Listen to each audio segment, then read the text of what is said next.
So I wanted to bring those tools and knowledge forth, and I wrote a book called Finding Your Own Happy as a way to say, here's everything that I didn't know that I wish I knew, and that if you know it now, it can cut years off of your struggles in trying to find answers, and bring you much more quickly to a place of ease and happiness on your journey.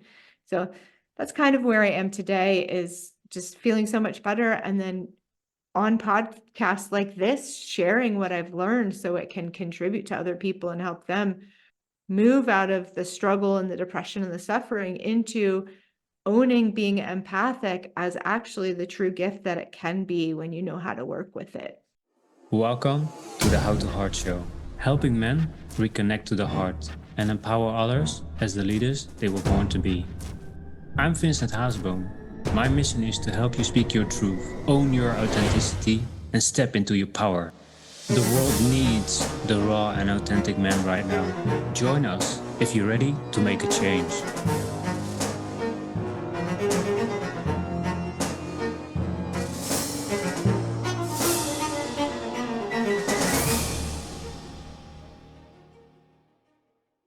Hey, what's up, Lions, and welcome to the How to Heart Show. An empath. An empath was really challenging and not knowing what it is. And I brought an amazing expert, and her name is Elana Davidson, and she is an empath-empowering coach. And what I've seen in my own journey, once I learned about being an empath, I was like, what is that? An empath? But once I learned more about that, the puzzle pieces were clicking. I was like, oh, so this is why I'm feeling so exhausted. Oh, so this is why I felt overwhelmed. But I didn't have much experience and I don't have a big background than Elena does. So I'm really looking forward to having this conversation and go deeper more into being an empath. So I'm really looking forward in this chat with you. So Elena, thank you so much for being on the show and having the time to have this conversation with me. So welcome. Yes, I'm very excited, and I can very much relate to things clicking, understanding what it means to be an empath, and making so many things in my life finally make sense. So I'm very much with you on that. So what I wanted to ask first, because usually I ask my guests first, who is Elena and what drove you to become an empath expert? And Well, share your story in a nutshell. yeah. I mean, the short of it is I struggled monumentally in my life for many years, mostly with really deep levels of depression. And I had tried so many things to change it for myself. And just like depression was a piece of it, but there were also these other aspects that I didn't even have a name for. Sometimes I just felt like I was crazy. I didn't understand what I was sensing or feeling, and super overwhelming, exhausting, confusing. And I got to a point where I was at one of the lowest points in my life. And I said, you know what? I cannot go on like this. Either I'm gonna get off the planet, or I'm gonna figure out how to be here in a way that isn't so painful and causing me so much suffering. And I didn't realize it at that time, but that was a huge turning point for me. It was my commitment to understanding myself, even if no one else could help me, because I went to a lot of people looking for advice and solutions and didn't really get the answers that I needed. So I went on a journey of a lot of self-exploration, a lot of digging, a lot of trying to get to the bottom of what was causing so much of my suffering. And that introduced me to being an empath. It introduced me to some other pieces that maybe we'll get to talk about here, that when I put them all together, helped me start to come out of this decades of struggle with just depression and heaviness. Sort of sometimes I describe it like there was a rain cloud that I couldn't get out from under, and I just felt like it was always raining on me, and I was always had this heaviness around me. And so as I went through that journey for myself and started to feel happier and have more ease, I was meeting people that I could tell in conversation were also struggling in a lot of the same ways I had, and also missing a lot of the understanding that when I got it made such a huge difference for me. So that's when I said, okay, I have something here that through what I've learned and discovered could help a lot of other people. And it's painful to see people suffering in the same way I did and lacking the same knowledge and tools that I had, that I lacked. So I wanted to bring those tools and knowledge forth. And I wrote a book called Finding Your Own Happy as a way to say, here's everything that I didn't know that I wish I knew. And that if you know it now, it can cut years off of your struggles and trying to find answers, and bring you much more quickly to a place of ease and happiness on your journey. So that's kind of where I am today, is just feeling so much better. And then on podcasts like this, sharing what I've learned so it can contribute to other people and help them move out of the struggle and the depression and the suffering into owning being empathic as actually the true gift that it can be when you know how to work with it. Yeah, thank you for sharing. And what I really want to ask you is, how was it for you before you understand you were an empath? Because you mentioned you were struggling, you had a hard time, but how was it for you not understanding what it was happening to you? Well, like I said, I often thought, am I just crazy? Yeah, I want What to is go more in depth in Yeah, your story so we absolutely. can. Yeah, we can go in more depth. You know, moods, heavy, just things that would hit me kind of out of the blue, it would feel like. All of a sudden I would feel very dark. I had times when I just didn't feel like I could move. I'd like lie in my bed curled up on a ball and feel like I couldn't move. I thought I had social anxiety. I would go to social events and just feel so weird and really struggle and kind of wonder what's my problem, and not have a lot of ease being around other people. Or I'd get around a certain person, I'd be like, why don't I like this person? Why do I feel so bad about when I'm around this person? Like, what's my I mean, a lot of it was, what's my problem? And then both of those situations, I started to realize, oh, it's not me. I'm sensing what is happening around me.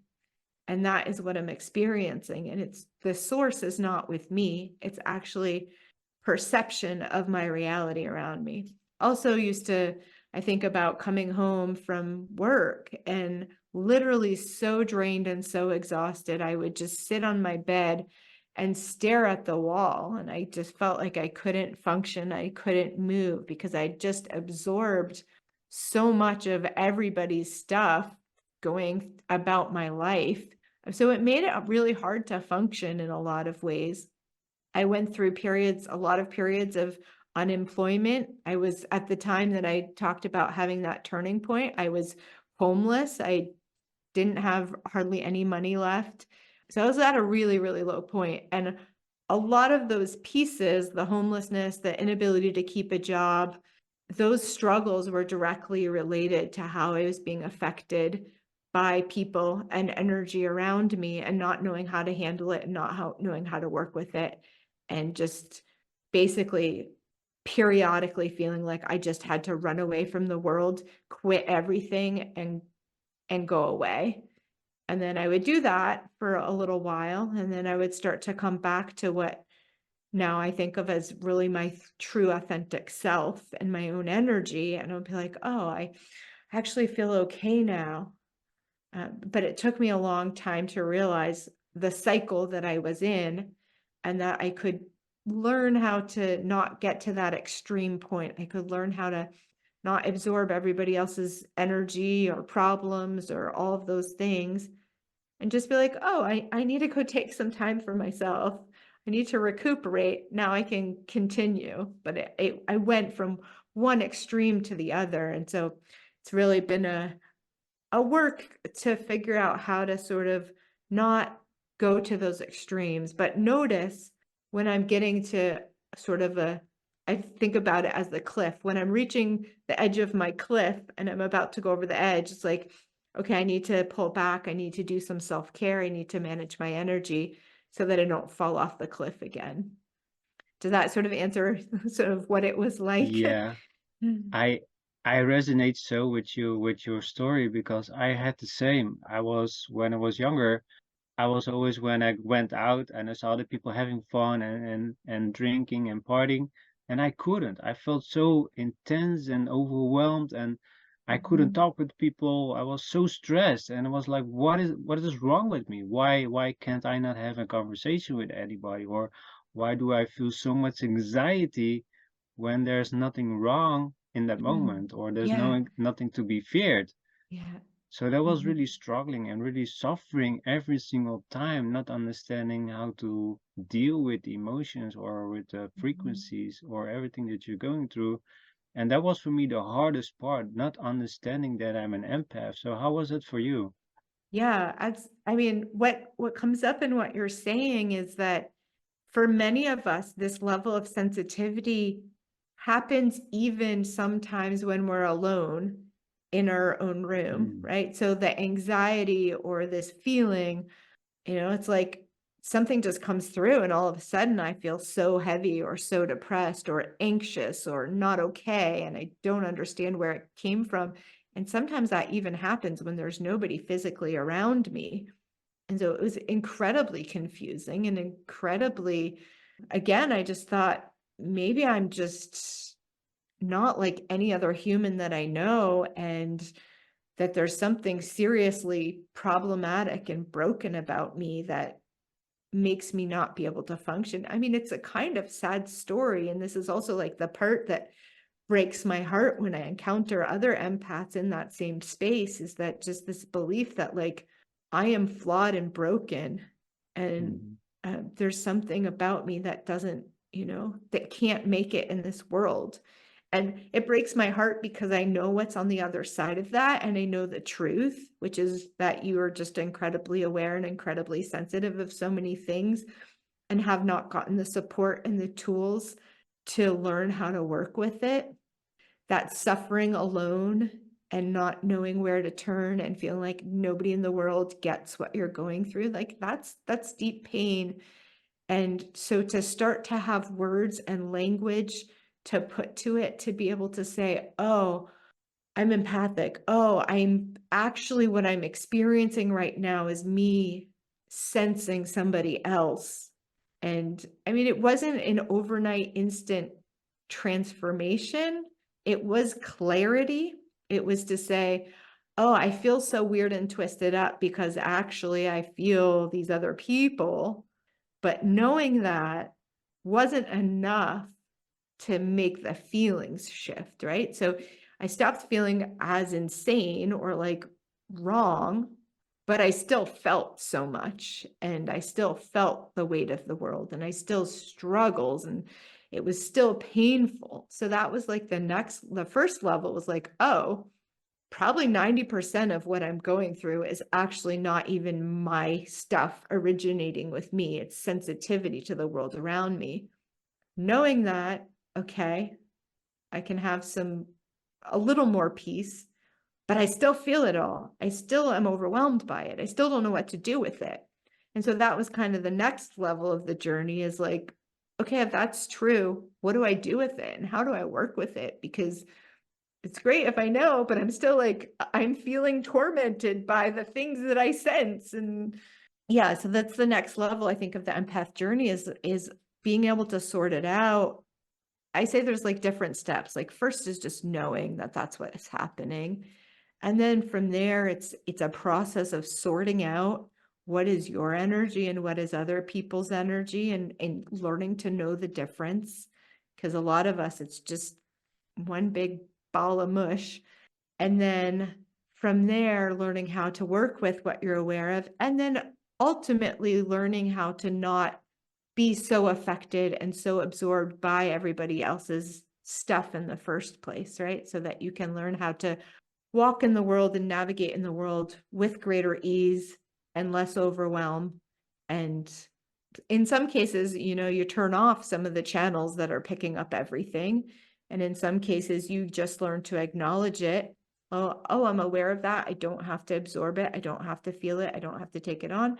Just aware that person's having a really hard day. Okay, cool. I'm going to keep going and not my problem.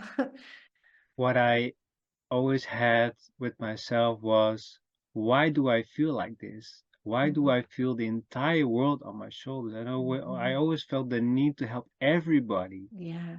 Uh-huh. Everybody needs to be helped. That's how I always felt. And sometimes I just was in my car and was so angry and upset. It was like, huh? What's wrong? I don't know why I'm angry, why I'm upset, but I didn't realize in the moment that I got some in or Mhm. in touch with somebody, and I extract the anger or the frustrations, and it Yeah. went on me.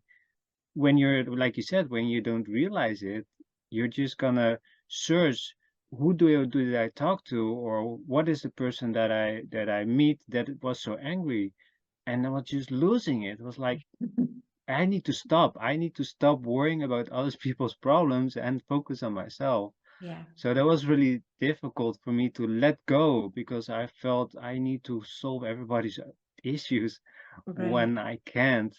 Yeah. So that One was of for the me really struggling. One of the first tools that was given to me that was really helpful was to ask, who does this belong to? Or is this Yeah. mine?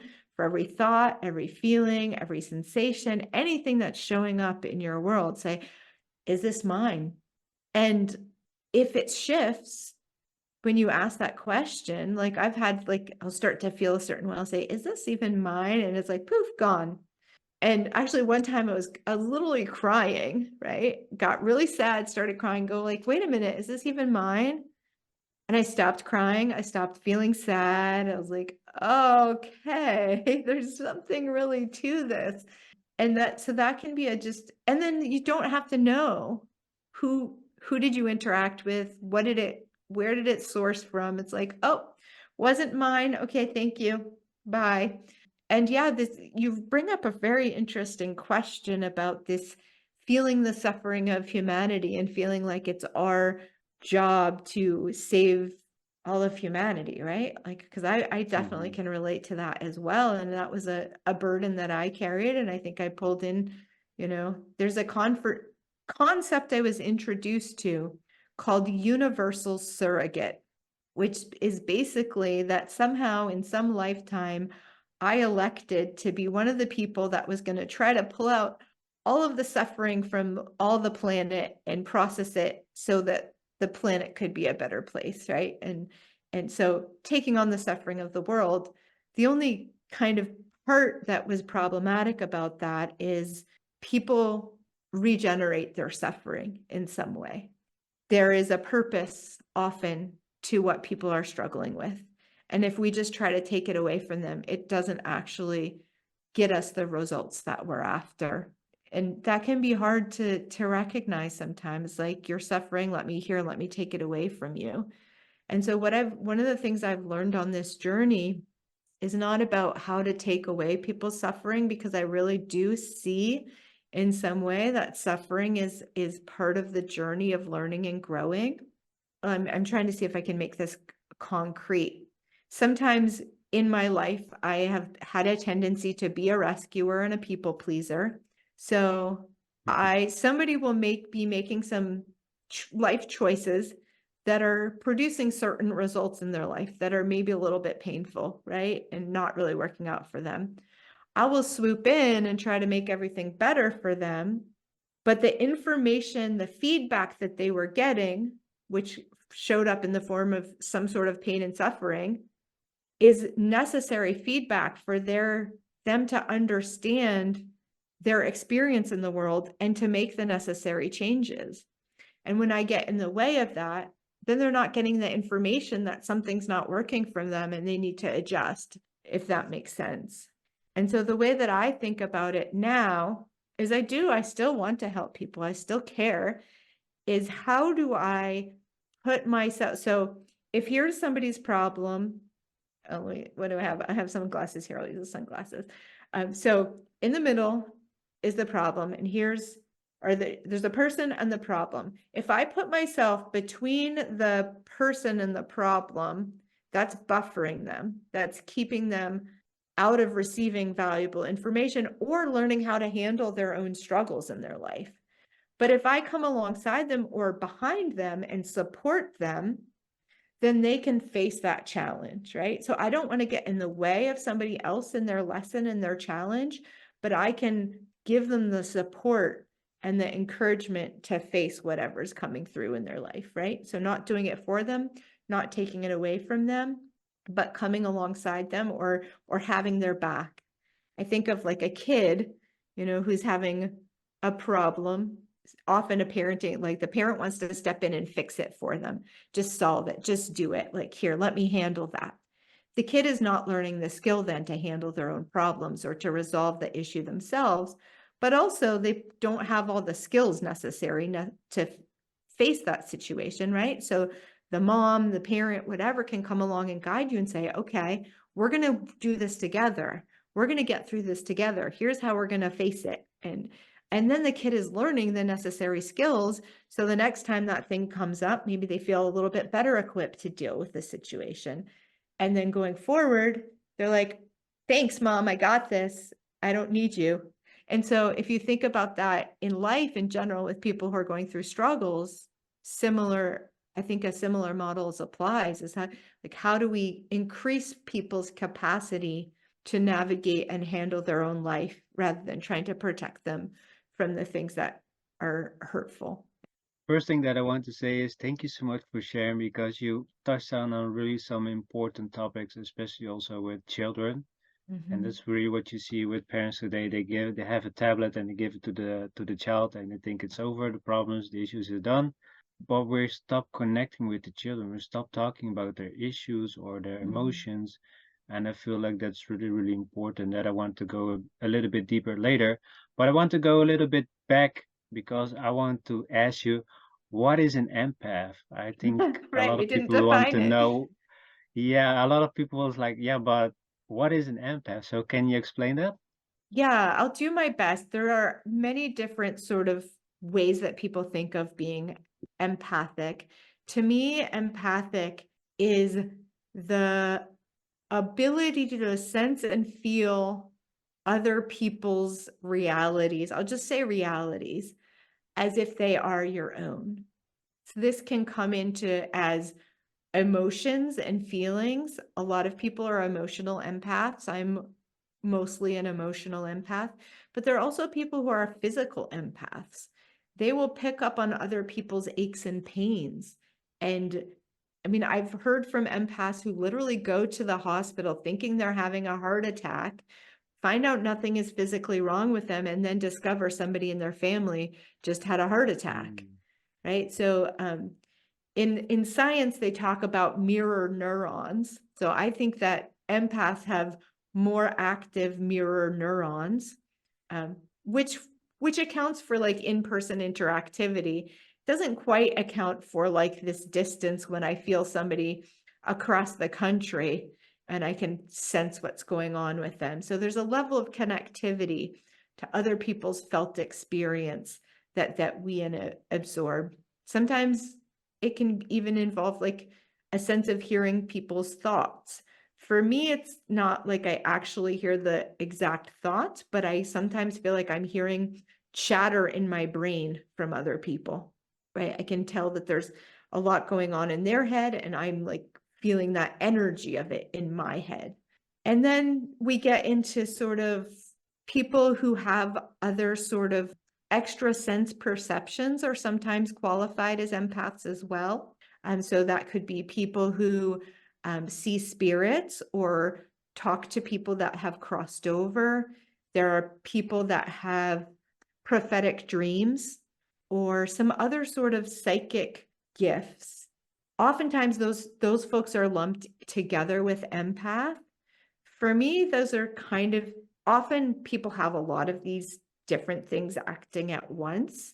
I think the claries, as they call them, clairaudient, clairsentient, clairvoyant, those kinds of things are not, they're like a cousin to being empathic. For me, the being empathic is really the taking in of other people's sensations, emotions, feelings, etc., and feeling them as your own. That would be the piece that I think is truly designated to being empathic or being an empath, because you can be empathic towards someone without having that sort of experience of their energy in your own being. So there's some distinctions there as well. Yeah, because once I learned also more about the empath, there were also different types of empaths. Yeah.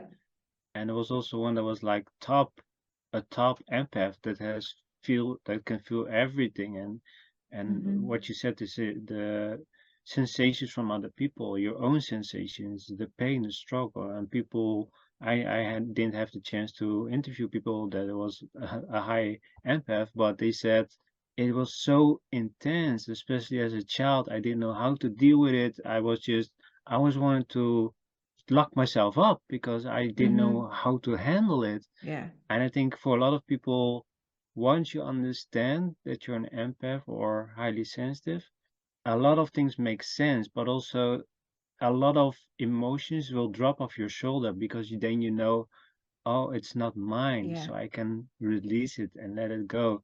So what Mm-hmm. is for you a good option for people to start letting go and well, first of all, it's understanding and accepting. I think that's the hardest part, accepting Mm-hmm. that you're an empath and you cannot just push a button on and off when you don't want to feel emotions anymore. Mm-hmm. But what is it for people that they can do to acknowledge that an empath and take the small steps on understanding and Yeah. learning how to deal as an empath? Yeah, so that's the first part that I said, was to ask, is this mine, for every thought, feeling, emotion, sensation, and do it consistently for 3 days. Because what happens when you do it for everything for 3 days, you start to get this sense of space. You got to sense of what is you and what is not you. And sometimes for the first time, you're like, oh, this is what me being me really feels like. Another tool that I offer folks is like, for a lot of us, going out alone somewhere in nature will have a certain kind of sense of peace, right? A sense of settledness in ourselves. That is oftentimes us being with ourselves in our own energy.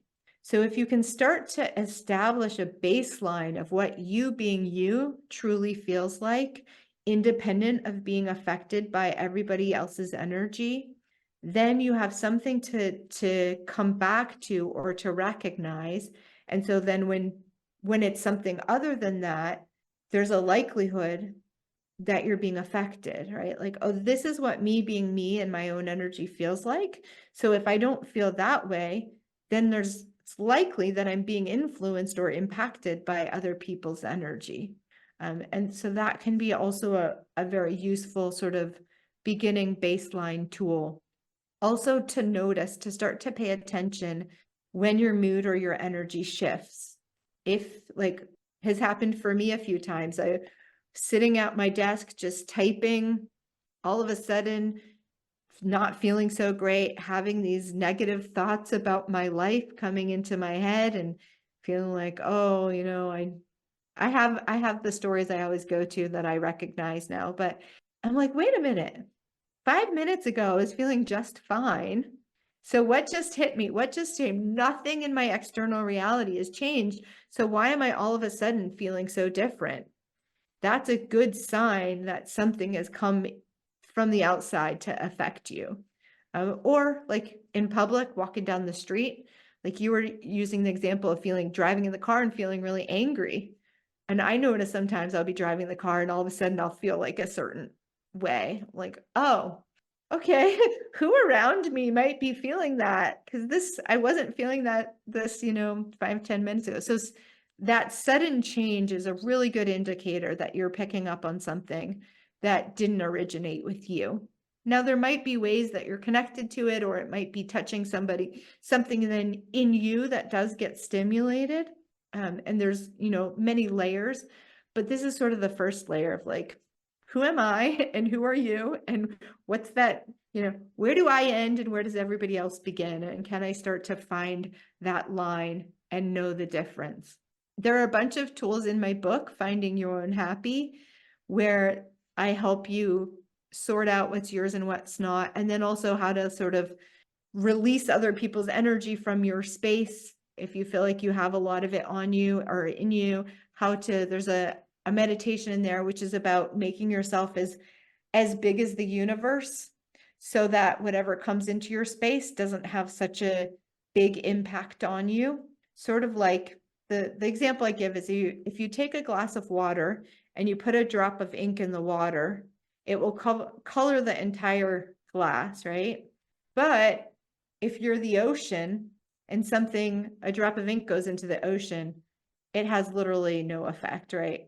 Or like momentary visible effect. So energetically, if you're very contracted and something comes into your space, it's going to be like that drop of ink in the glass of water. It's just going to affect your whole being.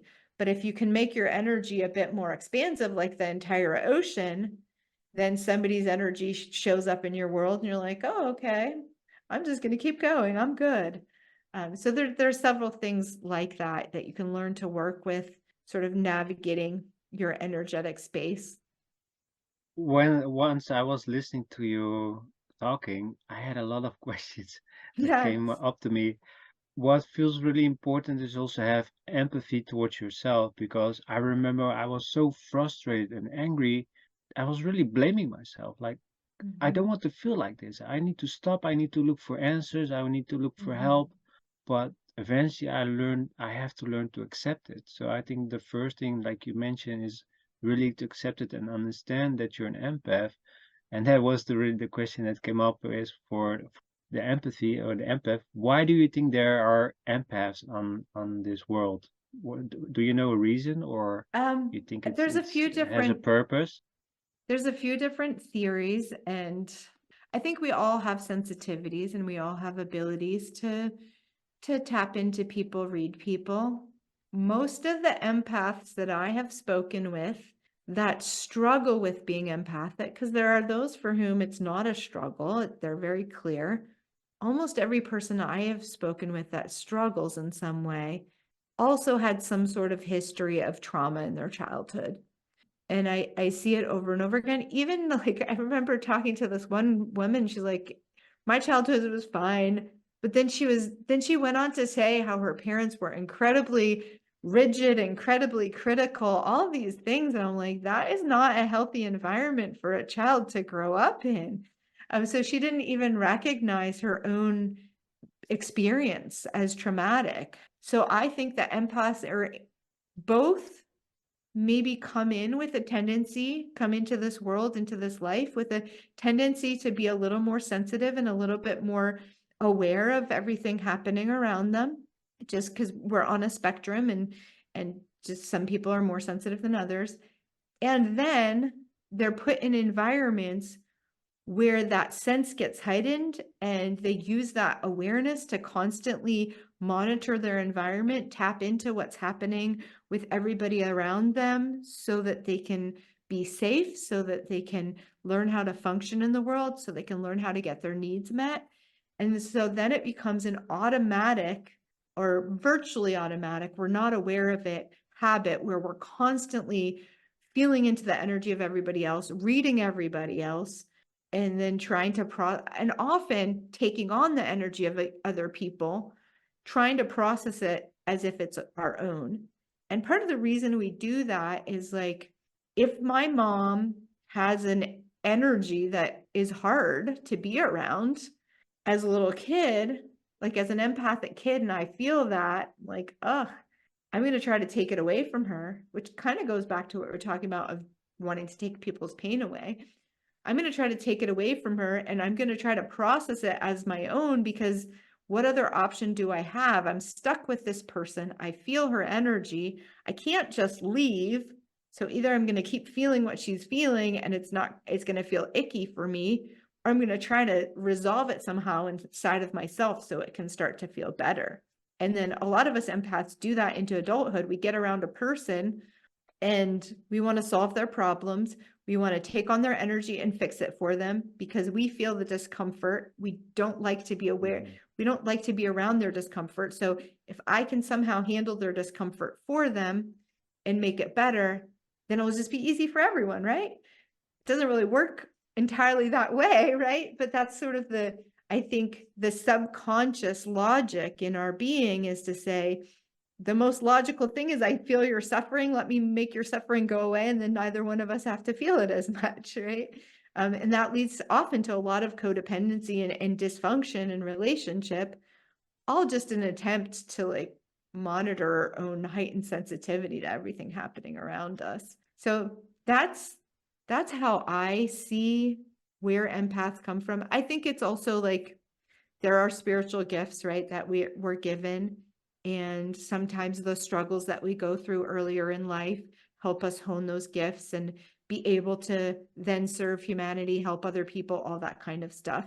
So there may be an aspect of that as well as like, this is part of your journey to learn how to do these things. And I sometimes have thought about that when I felt like I was going through way more suffering than other people. I'm like, well, this is just part of my initiation and this is part of my training. And other people didn't come here with the same life purpose or mission. They don't need to learn the same things. So they're not going to go through the same stuff as I am. And I mean, it's maybe a way for me to understand and make meaning to some of the struggle and some of the suffering, but I have found it valuable to say, okay, and when I'm in it, what option I can either like feel sorry for myself, feel bad about it, or I can use it an opportunity to grow through it and move into a greater space with it, right? Because otherwise, what else? It's like I think a lot of people, what else is drugs, is alcohol, is other numbing, is addictions, right? It's like, I want to get away from this. I cannot deal with it. Make it go away, make it stop. And now I'm going to put all this stuff into, I mean, think of one friend. I had a guy that I worked with, and it was clear to me after like a little while of knowing him, he's highly sensitive to the world, but he couldn't cope. He smoked pot every single day because he couldn't deal with how sensitive he was to everything. And not to say that some of those things might not help sometimes, but it was like a coping mechanism, right? To try to deal with the intensity of Yeah. everything. So, Yeah, a lot of things that you said were resonating, especially with as a child, I was taking the pain from my mother. mhm. So I took the burden on myself, and it was really Yeah, difficult for me to process, especially as a kid. You don't know what's yeah, going on. And absolutely. also, Yeah. the houses was really intense. It was not really Hmm. violent, but there was a lot of intense energies, and I Yeah. still felt it. So I still have to deal with it. It was really, Hmm. really difficult. So I feel like a lot of parents that has to learn if their child is an empath or not. So you will understand if your child has a tough time with herself or himself or at school Hmm. or the things that they do, that you have like an idea, oh, maybe my child is an empath. So I think this is a nice way for us to make the jump toward children. Yeah. What is Hmm. it for parents to notice that their child is an empath? What are the signs as a child that Yeah. they can see it that it is an empath? Yeah, that's a super great question. I actually haven't spent a lot of time on that question. Even though before I got into healing work, my work was with children and trying to really support children and getting their needs met and understanding, what is appropriate and helpful for empowering children. Just regardless of your kid, if your kid is an empath or not, learning about attunement and how to be attuned and connected to your child with whatever they're going through, having space for their big feelings, really a lot of the emotional intelligence and attachment kind of parenting guidance and advice is then going to help you be present for and available to the kid that is extra sensitive and empathic, right? Because you'll already have that relationship built. You'll be building a trust and be building an attunement to what their needs are and how they're experiencing the world and being able to support them in that, right? But yeah, being aware enough to notice if like a lot of stimulation is hard for your kid or they're, easily overwhelmed or they're super upset about hurting a friend or a friend being hurt. Those are signs that maybe they're a little more sensitive than maybe another kid who just rolls off their shoulder, no big deal. They don't care. Like they're over it the next day, right? So but I think with anything parenting related is just how do you show up and be attentive and connected, perceptive to what your child is experiencing. So like the idea of attunement is that like what your child is sending forth, or the messages that they're putting forth, you are connecting with, you're getting. So like sender and receiver are matching up, right? You're sensing into, you're on the same frequency as your kid. But in most relationships, I want to remember the statistic. I think it's something that we're only attuned something like 30% of the time. Like we get it right only about 30% of the time. So we're off a lot. We're missing the mark of what somebody is communicating, what our kid is trying to show us. And then becomes the skill of awareness when you have missed the mark. When you say something that you think is going to be helpful for your kid and they freak out and they're like, no, that's not what I wanted, is to like recalibrate and say, okay, I missed being attuned. Like, what is really happening here? How do I attune? Or maybe you said something that was off and it was upsetting. Then how do you come back into a space of connection and attunement with your kid when things have been off? You can be like, the other day seemed like I really didn't get where you were coming from. I can understand how that was really hard for you. Or maybe I said some not nice things as your mom, and I was frustrated, but like, how can we reconnect? So always coming back to reestablishing the attachment and the connection, because that's how parental relationships work. Kids are wired for attachment. They need their parents in order to survive, and they're going to do anything they have to do to adapt and adjust to maintain connection with their parents, even give up on themselves, give up on their authenticity, whatever's required to make sure that parent is not going to leave them, because until you're a certain age, if your parent leaves you, you're dead, basically, right? And that's also why we're talking about, like, I was talking in the beginning about what's wrong with me, what's my problem, like, am I just broken? Well, for a little kid, they're going to internalize that. Like if your parent is not sensitive to you and not able to validate your feelings or meet your needs, it is psychologically too terrifying to think that your parents are the ones that have the problem, right? Because if you need your parents to survive and you depend on them for your very life, then if your parents are messed up or don't have it together, you're dead, basically, right? If my parents can't take care of me, I'm dead. And so I can't entertain that. I have to think that there's something with me. I have to internalize it, because if I internalize it, then I think I can do something about it. Whatever it is, I can, like in your case, I can take the pain of the chaos and the pain of my family away, and then everything can be okay, like on some level, right? I can reduce this for them, and then everything can be better, and then I'll survive. And it's all subconscious. It's not like we're consciously going around thinking this, but as little children, it's like it's too psychologically, we don't have the capability to say, oh, this just has to do with my parent. My parent is going through something hard. They're having a hard day. Whatever. It's like, if they're not meeting your needs, if they're not giving you what you need, it's like, what's my problem? What's wrong with me? Like, how do I fix it? How do I fix it so they'll behave in the way I need them to? I think that answers at least some of your question about how to help an empathic kid. It's the same way that you help most kids, and with some extra attentiveness and awareness about what their needs are. I agree. And what came to me was usually when a child is acting like that, we send them to a shrink, or this child has a problem now. Mm-hmm.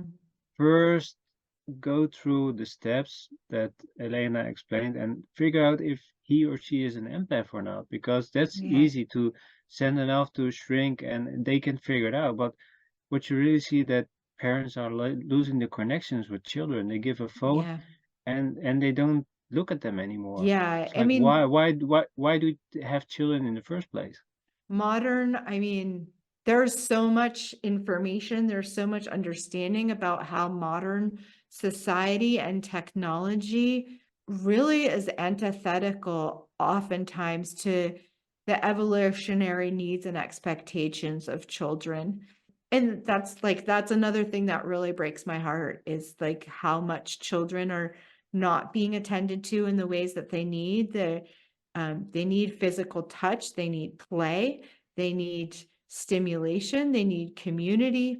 Someone who I love, I follow a lot is Gabor Mate, and he talks a lot about these The connections. trauma expert, right? Yeah, he talks a lot about trauma, he talks about a lot about family and culture also, because it's not, unfortunately, it's not just an individual between parent and child job. I don't want your listeners to get the impression that like we're putting more burden on parents in the space that they're in, because the truth is parents have it really hard right now as well.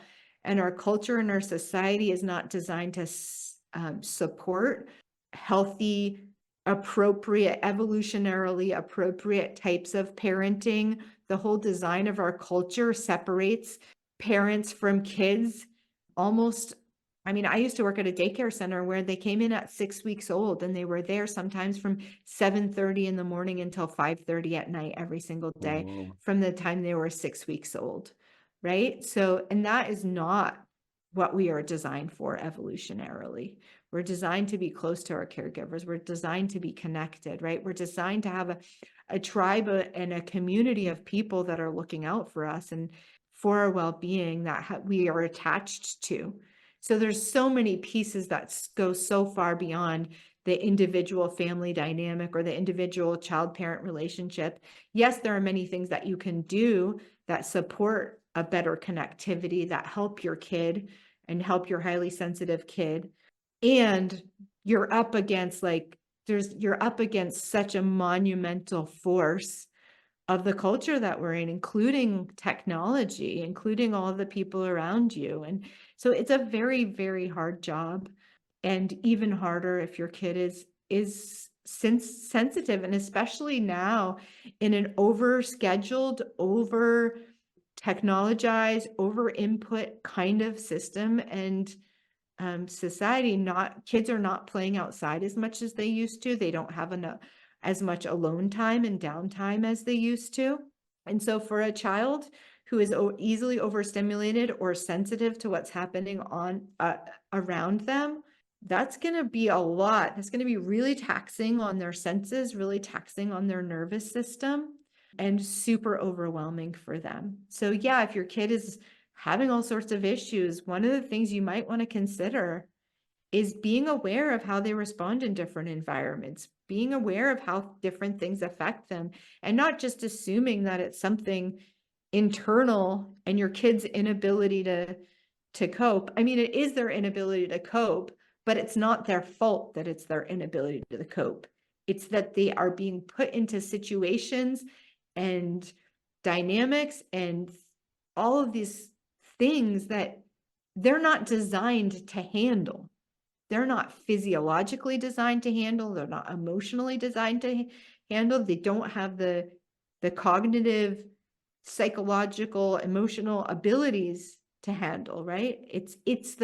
In my book, I talk a little bit about this. There's a chapter called Context and Conditions Matter, and looking at how the context and the conditions of your life are having an effect on your mental health or on your well-being. And in that chapter, one of the things I mention is I read a statistic that said the fastest growing population on antidepressants was kindergartners. To me, what that says, not that there's something horribly wrong with kindergartners, they're probably the same as ever. There's something horribly wrong with the context and conditions that we're putting them in that then lead us to think that they need antidepressants. And if you changed the environment, having worked with kids as long as I have, I pretty much guarantee you that you change the environment and made it evolutionarily and developmentally appropriate and gave them the support and care that they needed, those, diagnoses would completely change. However, it's way more easy to blame and pathologize the individual, right? Deal with it as an individual problem than as a cultural societal problem. That's a lot of how we deal with mental health. It's always the individual, give the person a pill, whatever, go to therapy for the individual. Instead of like, what if you're having an emotionally appropriate response to the insanity of the world and the craziness of society? And that's actually what's happening. So yeah, we're getting into sort of a very bigger meta conversation about society and culture, but oftentimes I think of the empaths also as the people who have not been able to adapt and to adjust or find a way to function in a world and a culture that is so not designed for human well-being and human need. And so we get so much, for some people who are less sensitive, they're able to adapt or for longer, or they don't notice the warning sign as soon. For us highly sensitive people, we're going, hey, there's a problem here. There's something wrong here. This is not okay. Right. And other people are like, well, Allah, what are you talking about? But soon enough, it becomes loud enough for more people. And they're like, oh yeah, you knew something 5 years ago that now I'm just waking up to because you were that much more sensitive to it. So that's also like, I think part of the thing of the empath is they see some things way before other people see them, whether it's collective, group, whatever. It's like, I've been telling you this for a while. This is an issue. So yeah, I could go on and on about this because I think Yeah. it's so, there's so much there, right? And Yeah. yeah, so It's I know exactly how you feel about that, especially with the culture when there's a lot of changes. I cannot handle it. I cannot Mhm. deal with those situations. If false governments have like rules or things, it doesn't resonate with me. I want to be free. I want to spend time in Mhm. nature. That's Yeah. Yeah. where's my place is, and I feel Mhm. comfortable. But in this slave society, you're just as an empath, it doesn't make sense. You didn't come here to be a slave worker. You come here to be free, helping people make connections. Yeah. But people follow just all these narratives and thinking they think they do best. But for an empath, like, no, doesn't feel right. Why are you following the Right. crowd? Why don't you take your own leadership? So that was for me also as an empath. I felt things different sooner than other Mhm. people because Yeah. people like in this crazy joy town. But for me, it's like, no, this doesn't feel right. And I think a lot of people feel the same way, especially when you talk with empaths. They like Mhm. you resonate right quite well and quite fast. And that's Mhm. also with us. I feel so connected and so yeah, Mhm. how can I say that? It's just we're so in alignment that it's like we don't have to talk basically because we know Yeah, it exactly just, how you we're get it.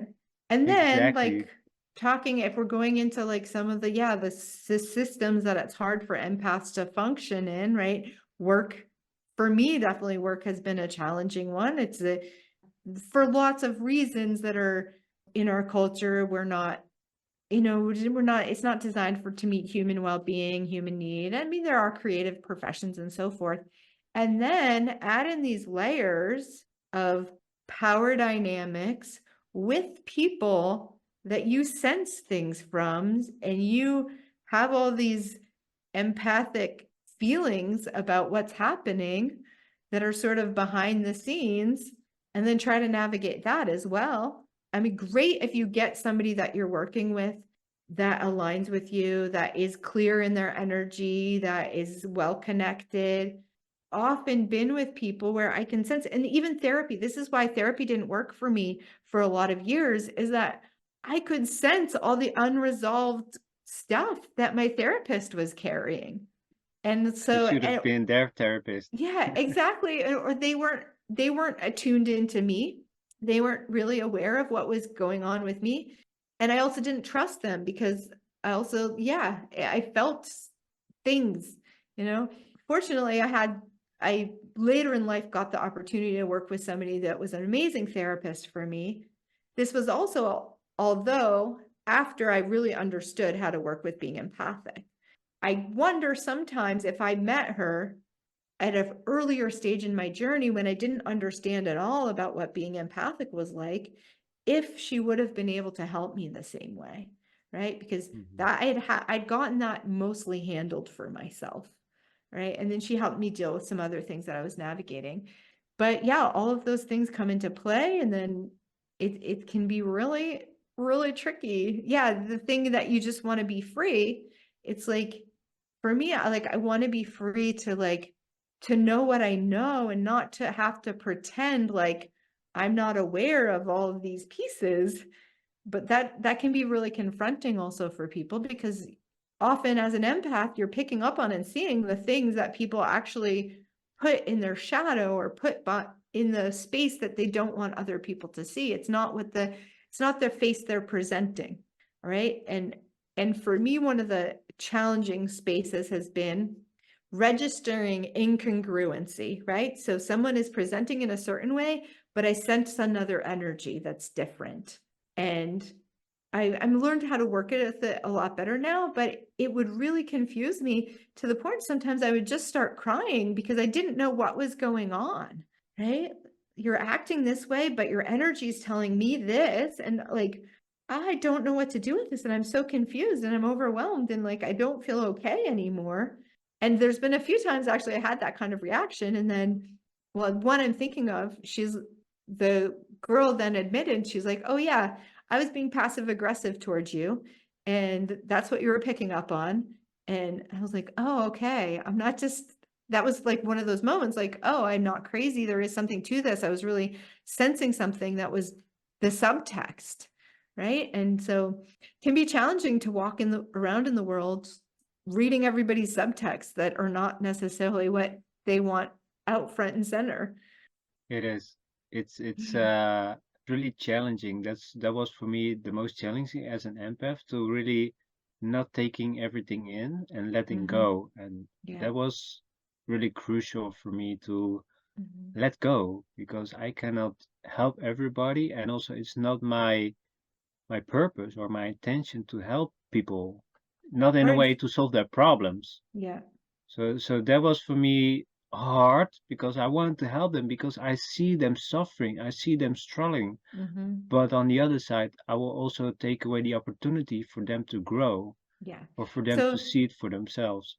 another tool that I offer in that vein that I think will be helpful is, because, yeah, I used to always want to help everyone. I couldn't stand seeing somebody suffering. I felt like I was a bad person also if I wasn't showing up for, and I was abandoning people. Also because I had felt abandoned in my struggles and nobody was there for me. So I didn't want to ever be that person to someone else. And there's lots of layers there.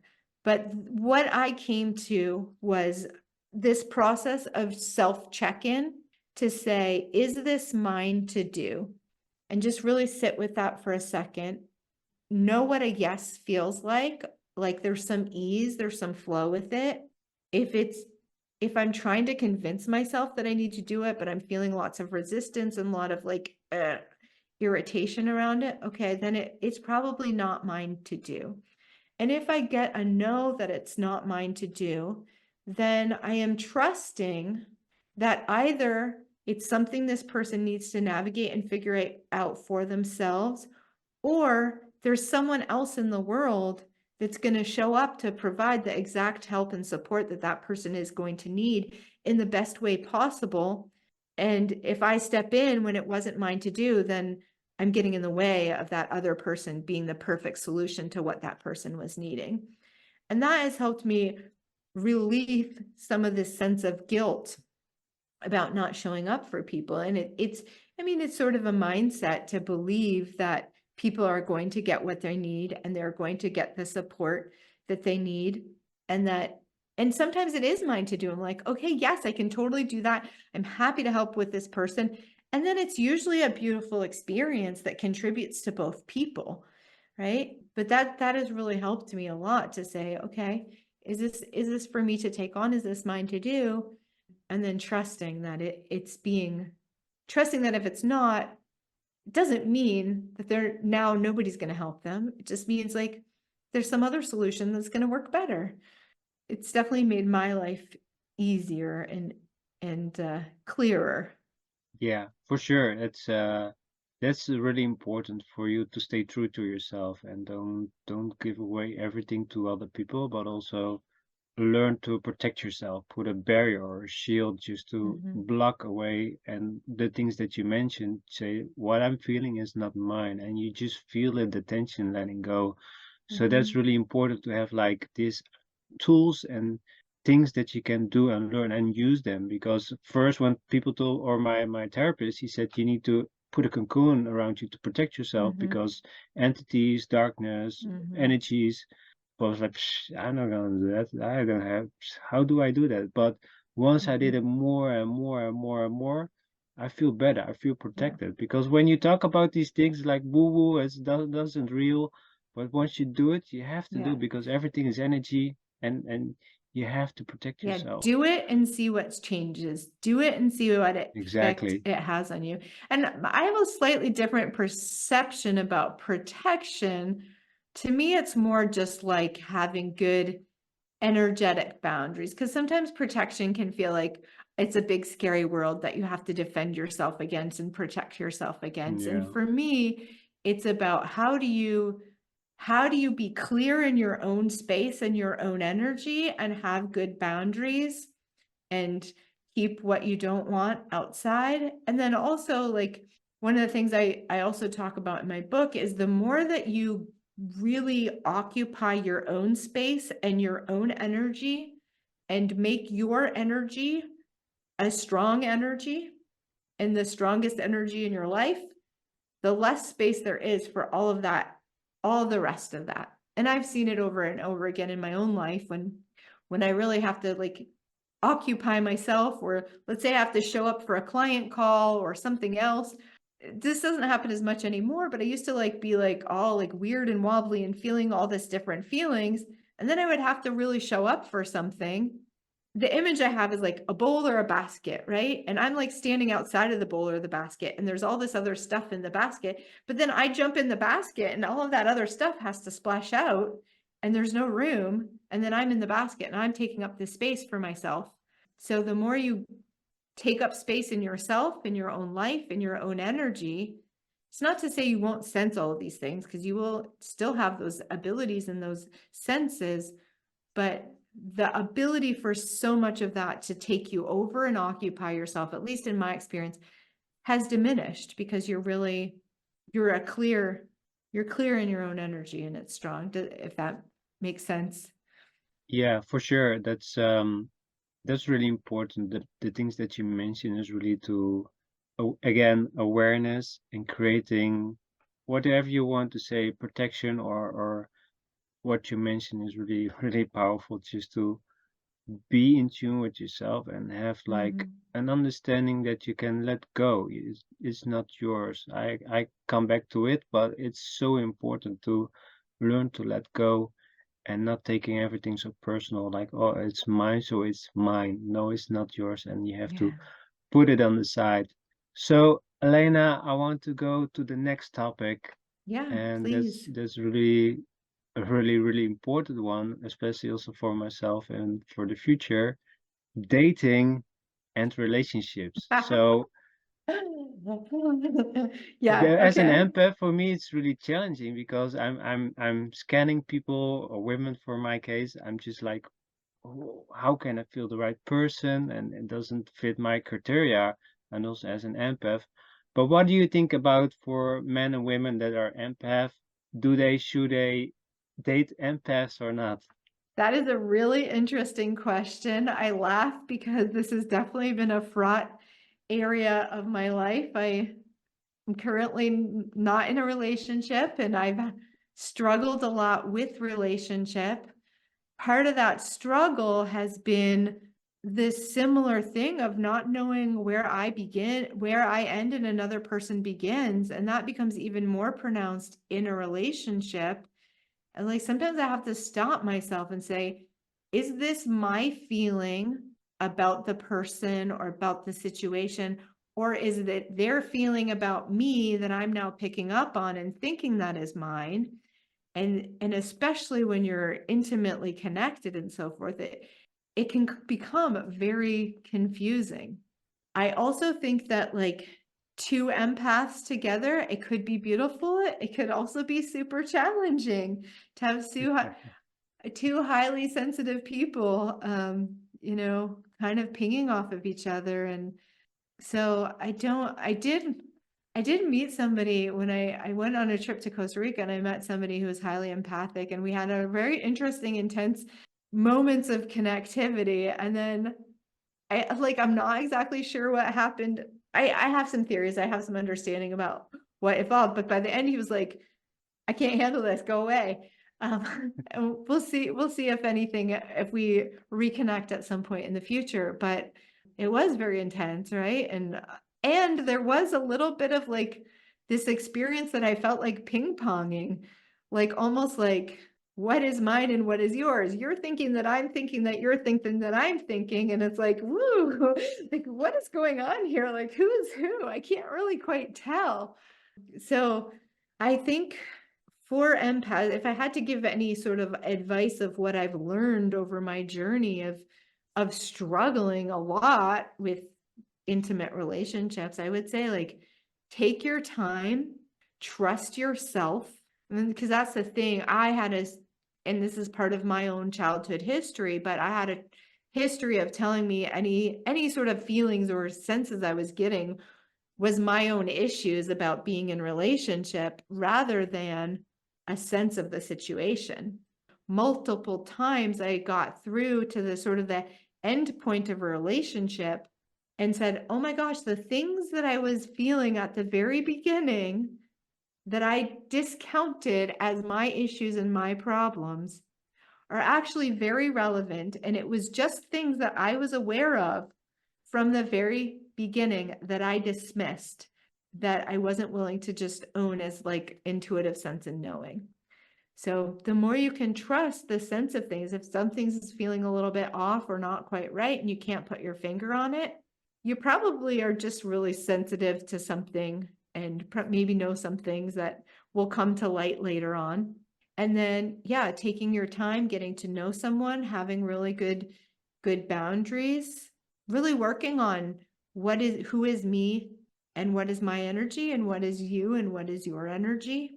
And I know for me, I think this is true for a lot of people who just start relationships. There's a tendency to want to like be together all the time, just really like that explosive like connectivity. I think we would be well served as empaths to really pace ourselves, to set up some sort of structures or dynamics where we can't see the other person all the time. We have to, have a good space and good interval between contact, because I don't know for you, but for me, a lot of sorting out and a lot of understanding what I'm perceiving or what is going on around me or making sense of things happens when I retreat, when I return to my own space, my own energy, and I have time to reflect and I have time to process. Otherwise, I'm so busy just responding to all the stimuli, everything that's coming at me, and it can get very confusing. So that time away and like, let me process this is going to be really helpful as well. So I don't know if that answers your question exactly, but those are some of the things that I've really tapped into and experienced that I'm hoping are helpful going forward and for other people as well. I was really thinking about that, like how can I deal with somebody that is an empath? But what I've seen with other people is like it doesn't work with an empath. It's so difficult because, like you said, you're so in tune. The emotions, the drama is all over the place. So Mhm. I cannot talk really about experience, but a lot of people say it's really challenging, it's really difficult. So what I feel would be better if you just have somebody that's not empathic. So you have the balance Mhm. that if somebody's really high in tuned and the other isn't, you can still like the dark side of the mirror. You can really see Yeah. the I sides that think, you don't see with yourself. You can see with somebody else. well, and I think about like these empathy maybe being a little bit like water, right? And fluid, and then like if you have rock, it's very strong, and water needs a strong container or it just spills out everywhere. And so to have a relationship with somebody who's not a liquid, that's more of a solid, can be really helpful to ground the empath, to help them navigate better their journey, right? So I think, just as I'm thinking about myself and also other clients that I've had that have, found partners and so forth, is like, you want somebody who's going to be really solid for you. And maybe they're not highly empathic, but they're respect your empathic abilities and honor your sensitivity and value it, and also have ability to show up for you and empathize with you, even if they're not empathic, right? So that emotional intelligence, I think, is really important. And I think, yeah, what I see over and over for myself, and I think true for a lot of other people, is like somebody who's willing to get it and willing to like respect and understand and hopefully even admire your empathic journey as something of real value and real truth, rather than like, why are you so sensitive, or like, you should be able to handle that better, or whatever the other pieces come on the other side of that. And I mean, I am thinking of one client right now who's with somebody who's like, yep. And she has all sorts of different things that she gets and messages. And he just like, he sticks with her on it and like, okay, I believe you. I get it. Okay. I hear what you're saying. She said, I don't know why I'm telling you this, but this is what's coming. And it's like, okay. And he can receive all of it. Right. And so that is a really also valuable and important piece, is that whoever you are with, they can hold space for your empathic abilities and they can receive that experience and not discount it or discredit it or think that somehow there's something wrong with you or that you should be navigating differently or handling it differently. Because I've already heaped enough judgment on myself about like, am I just crazy or what's wrong with me, etc. And then spent a lot of life validating for myself, no, actually, this is real. I do experience this. I'm not just making this up. And I still have a tendency sometimes to doubt myself. Is this true? Is this truly my empathic abilities? Am I just fooling myself? And so having somebody who's with you, who just really honors that path for you, I think is going to be essential and super important to your own growth and development and ability to be the full version of yourself, which isn't that what we all kind of want in a relationship, I would hope. Absolutely.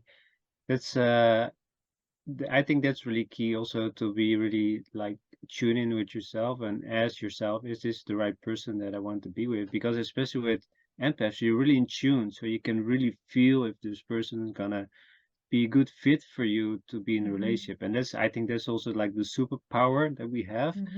You can in tune into people and really feel from the heart, like, is this person really meant to be with me? Or friends, is this the right person that I want to be having in my life? So I think as an empath, that you can also use it as a benefit, because usually when I talk to people, or I see people in groups on Facebook, I hate to be an empath. I don't want to be an empath.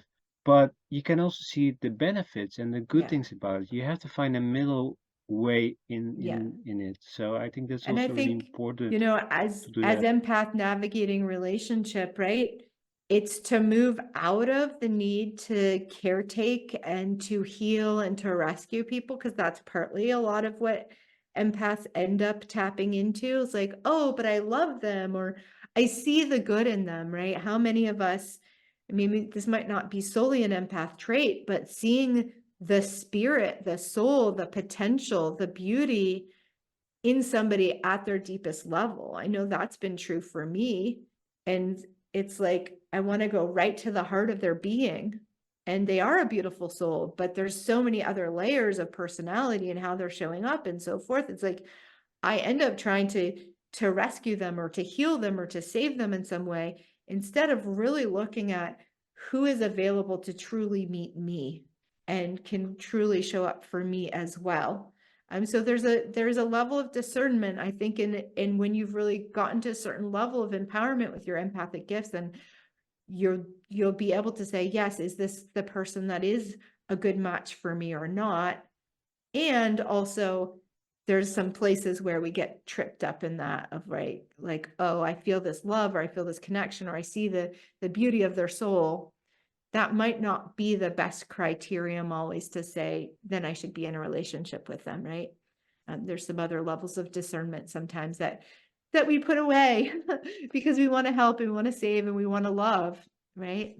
So Yeah, it's all useful factors. the boundaries, Yeah, having boundaries. And that's as an absolutely. empath, we forget about that, setting boundaries, and that's Yeah, important. That yeah. for me was the most important, setting boundaries to people, because people Mhm. were using and abusing me because I've been so giving, Yeah, wanting to help people. But yeah. once I didn't set boundaries, it was chaos. I didn't feel, I feel awful, and people were just, they didn't care. It's like, I need to stop. I need to Yeah, stop that's a whole giving nother, so like, we much. could do a whole show on boundaries. I did a lot of Yeah. conversation with folks on that, Yeah. but yeah, absolutely. The people pleasing and boundary setting and learning how to say no and Yeah. honor your own self. And yeah, absolutely. I'm with you on that. It's Yeah. been a important journey.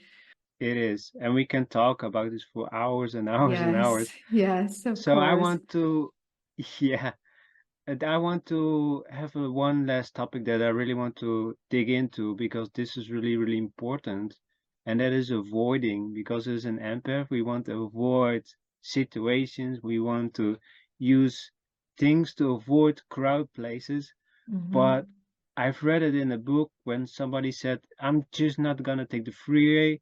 I'm just gonna go drive into village because it's safer. I feel better. But once I read that, I was asking myself, do I really want to do that? Keep Yeah, avoiding and yeah, keep going not to parties or not going out with friends because yeah. I feel too overwhelmed.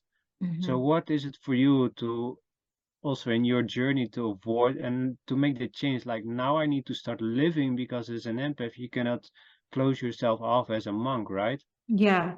And that comes with, I talk a lot about what I think of as empath mastery and like being the conductor of your gifts.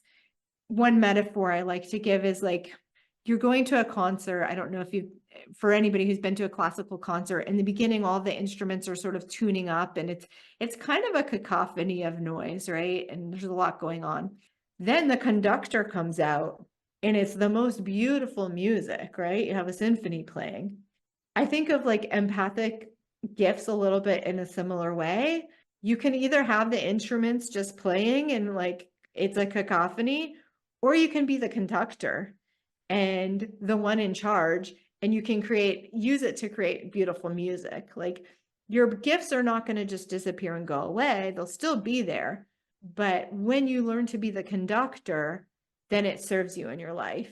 And so, getting on to your question of how to navigate in the world is partly that learning to master, to become the master of your empathic abilities, to have the mastery so that when you do walk into a crowded place, you know how to either discern whether it is appropriate for you to leave or if there's another way for you to navigate and work with it. Like I used to think of myself much more as an introvert and even have tested as an introvert on personality tests. And then in the last handful of years, as I've learned how to really come into much better mastery of my empathic abilities, especially in groups, I'm like actually quite extroverted.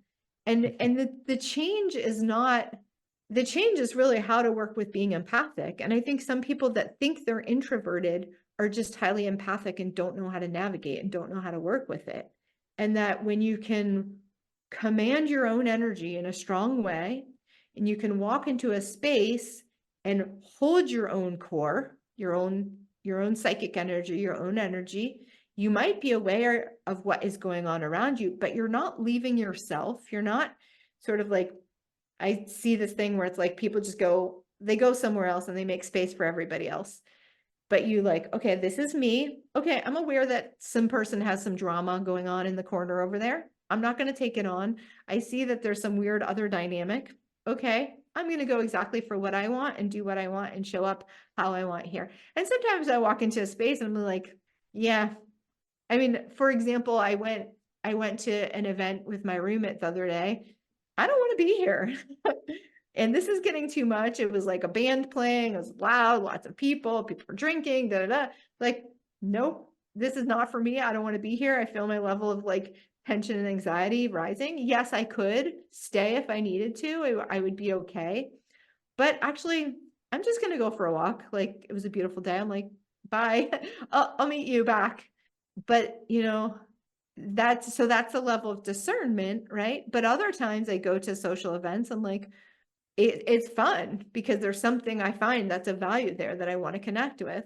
I just also don't like superficiality. So a lot of social events are very superficial. And so whether or not it's about being empathic, I might choose not to stay just because, that's also a trait of being empathic is most of us don't really like superficiality, right? And then like the highway, the freeway, whatever, it's again, you are the one that's responsible for learning how to work with your energy. Like the world doesn't have to change for you to figure out how to be okay. It's not the job of the entire world to make you okay. And there's a little bit sometimes of a victim-y energy that comes in for a lot of empaths. Oh, I'm so sensitive. I can't handle the world. I'm so overwhelmed. Like nobody gets how sensitive I am. Yes, true. But then learn how to work with it and learn how to handle it and learn how to, I'm really all about empath empowerment. And like, if you want to stay in the space that says everybody else is the problem and I can't handle the world, that's up to you, but that's not where I'm going. I'm going to let's figure out how to overcome this, no matter what challenge you have. And same with in my own life, no matter what struggle, no matter how intense things were, I was like, how do I get to the other side of it and become more powerful than it so that I'm not the victim of my own life. I'm not the victim of any of my circumstance. I'm not the victim of anybody else's negative energy. And I have discernment and choice most of the time. And in the places I don't, let's say I'm stuck in a work meeting and I'm picking up on something that don't really like, can I still find my empowerment? Can I still be greater than that thing rather than letting it take me out and giving my power away? So that's my little soapbox on that. But I really do believe it's possible to be an empath and navigate through the world and have ease. And yeah, sometimes you have to make little adjustments or figure out what's going on. Give yourself space, but you don't have to be perpetual shut-in or victim of the world around you. Perfect. I couldn't said it better myself. That was spot on. So thank you so much for Yes, sharing with that. absolutely. So the last thing that I want to touch on is for the people that are listening to this, Mhm. what can you tell them for them to really discover to be the empath that they are, and also to take the small action steps towards where you want to be, an empowered empath? And what are the Mhm. 3 to 5 tips that you can give to the listeners that they can start changing their life as an empath? Yeah. So I would definitely say, I know I mentioned my book a couple times. I'm not just trying to promote my book. That really was where I gathered all of the things that helped me get out of where I was and get to a place of feeling happier and having more ease in my life. So I go in depth into a lot of those pieces. But if I had to sort of spell out, and it's Finding Your Own Happy, you can get it at findingyourownhappybook.com. I give it away for free as a download. So step one, if I had to put like a progression, right? Yeah, go ahead. Step one, well, first of all, acknowledge that you're empathic, right? You're not going to get anywhere if you're still in denial. And then step two would be really get clear and start to use the tools. Is this mine? Who does this belong to? Really start to understand what is your self and your own energy and what is other people's energy. Then a piece comes in with, I'm not sure exactly where this fits on the track, but the more I learn how to understand being empathic, the easier healing my trauma becomes. And the more I heal my trauma, the easier navigating being empathic becomes. So somewhere on this journey is taking a look at the things that have happened to you in your life that have been traumatic or painful or hurtful, and working with them.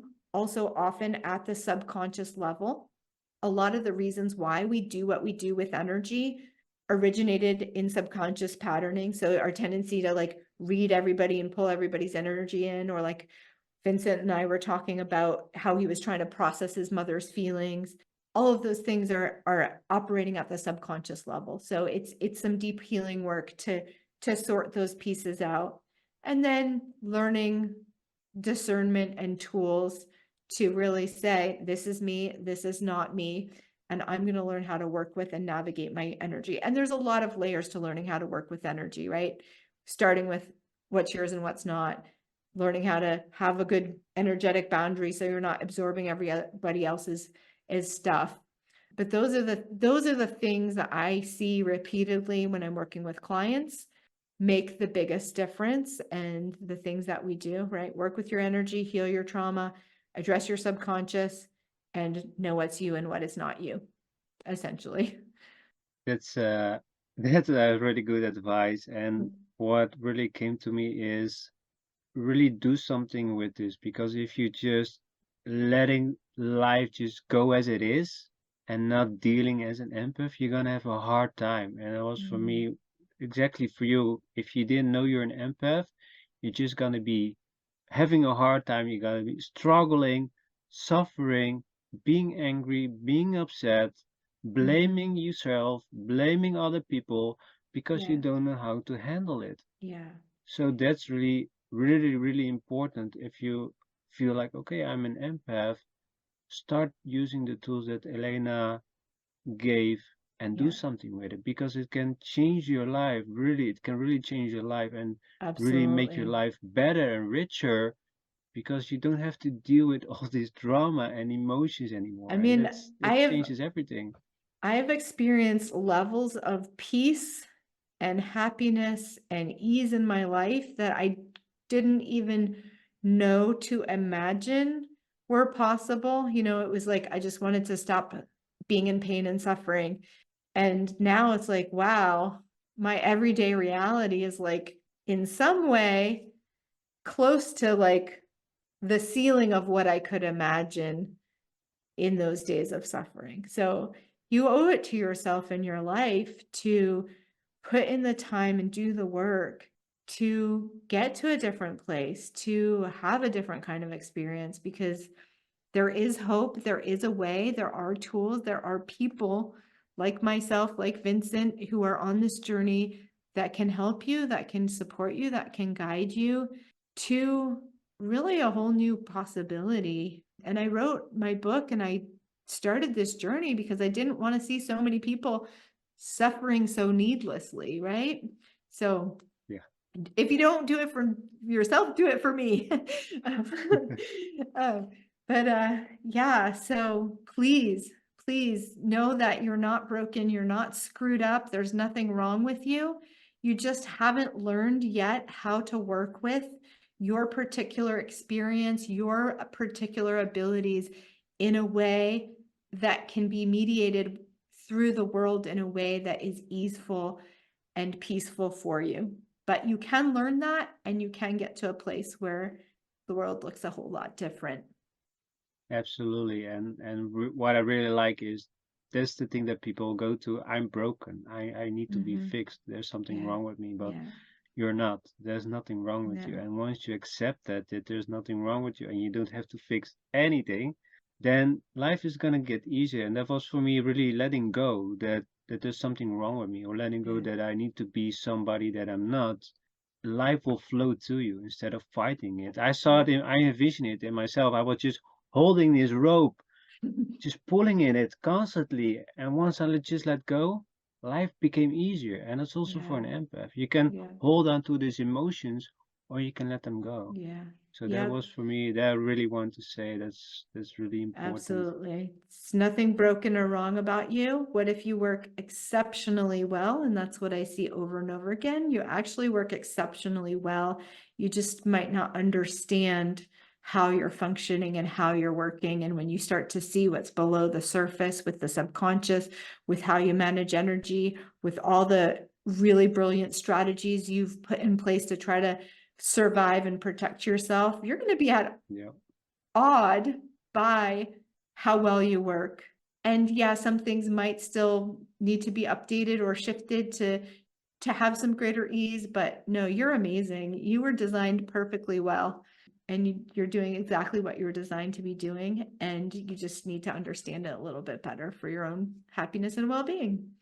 Yeah, you touch my heart. I really Yeah, felt I'm thank getting you. emotional because this Yeah. is really, really important. And a lot of people just struggling so much with themselves because they don't Mhm. understand themselves or with traumas and they think they need to be fixed and Yeah. you don't have to be fixed. So I really want to thank you, Elena, for being Yeah. here, being on the show and sharing your expertise and your journey. So how Yeah, can the so listeners follow you? come find me. So Healing Minds and Hearts is my website, and we can put that somewhere. And then you can get a free copy of Finding Your Own Happy. And then also, if you want to friend me on Facebook, I do post all of my interviews. There are several other interviews on my Facebook page. I'll also be putting those on my website. And yeah, I welcome if you want to send me a Facebook message as well. I do a lot of communication with people on Messenger. So if you want to connect about something, you have a particular question, I'm open to hearing from you in that way as well. Thank you so much, Elena. I want to share personal from me. I'm really grateful that I got to meet you, and you're such a beautiful person and beautiful Mhm. soul. And I'm Oh, really thank happy that you. we got this talk. Also, I've learned a lot, and I really like aha moments. Once you were talking, it's like, oh yeah, I can look Mm. into this, or I can Yeah, start changing the things within me for me to extend it to outside of myself. Because I yeah, was always, as an empath, looking outside of myself to be a better person or to change other people's lives for me to be better. But it happens all within me, yeah. with my heart, what is telling me and what I need to do for myself so Mhm. I can help others to do the same. So I'm really, really grateful. I Yeah, thank you so thank much for your you. time, and Yeah. it was an absolute pleasure. So thank you so much. Yes, thank you. And thank you for holding the space for people like me to share. Super grateful as Absolutely. well. This is so important. So I really wanted to have you on the show. So Yeah. thank you. Yeah, thank you. Hey Lions, thank you for listening. Glad to have you on our journey to the authentic self. Want to learn more to embrace your potential? I invite you to keep listening. Do me a favor and smash the like and subscribe buttons, as this helps the show reach more listeners who need to hear these messages. See you next time.